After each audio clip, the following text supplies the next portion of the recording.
ఓం శ్రీ గురుభ్యో నమ. మహర్షుల చరిత్రలో ఈనాటిది రోజు కొంచెం మీ టైము వేస్ట్ అవ్వకుండా కొంచెం చెప్పబట్టి ఈ రోజున సత్యకామ జాబాలిదే తెలియజేయటం జరుగుతుంది. ఈ గౌతమ మహర్షి సత్యకామ జాబాలను రోజు సంధ్యావందనం చెయ్యి, ఈ వేద సూక్తం చదువుకో అని చెప్పి రోజు ఇదే చెబుతూ ఉంటాడు. విసిగి విసిగి విసిగి వేసారిపోతాడు. చివరికి ఓ రోజు గురువుగారి దగ్గరికి వెళ్ళాయా, గౌతమ మహర్షి గారు, ఏంది నాకు ఈ కర్మ, అందరినీ పంపించావు, వాళ్ళందరూ హ్యాపీగా ఉన్నారు, నాకేంటి ఈ కర్మ అంటాడు.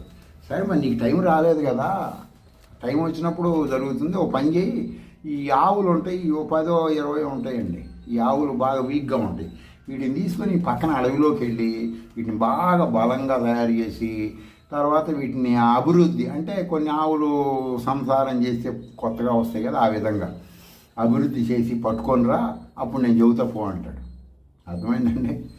ఇప్పుడు అనుకోండి, మూట తీసుకెళ్ళి, మూట ఇదిగోండి గురువుగారు మా బ్రహ్మజ్ఞానం చెప్పండి అంటే ఆయన సూచనలో వీళ్ళు చూసుకోవచ్చు. అప్పుడు రోజుల్లో డబ్బులు లేవు కదండి.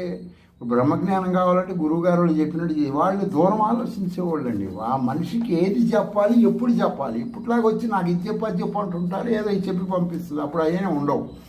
సరే ఆవులని మేపుతాడు మేపుతాడు మేపుతాడు మేపుతాడు, ఓ 10 ఆవులు కాస్త 100 ఆవులు చేస్తాడు.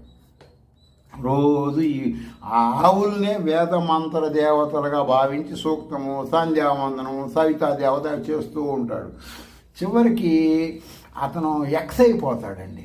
నా జీవితం ఇంత అయిపోయింది, ఆవులు 100 అయినాయి, కానీ ఏం చేద్దాం, తీసుకొని పోదాం గురుగారు, బయలుదేరతాడు. అప్పుడు ఈ సంధ్యావందనం చేసేటువంటిది ఏంటంటే దాంట్లో విశ్వంలో ఉన్న అందరూ వస్తారండి.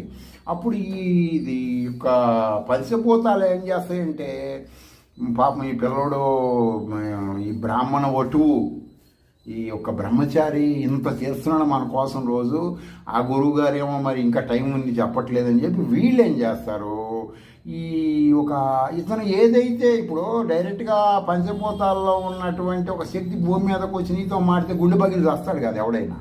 అప్పుడు ఏం చేస్తాడు, ఒక ఆవును ఆవహిస్తారు వాళ్ళని కామ శరీరులు అంటే సూక్ష్మ శరీరం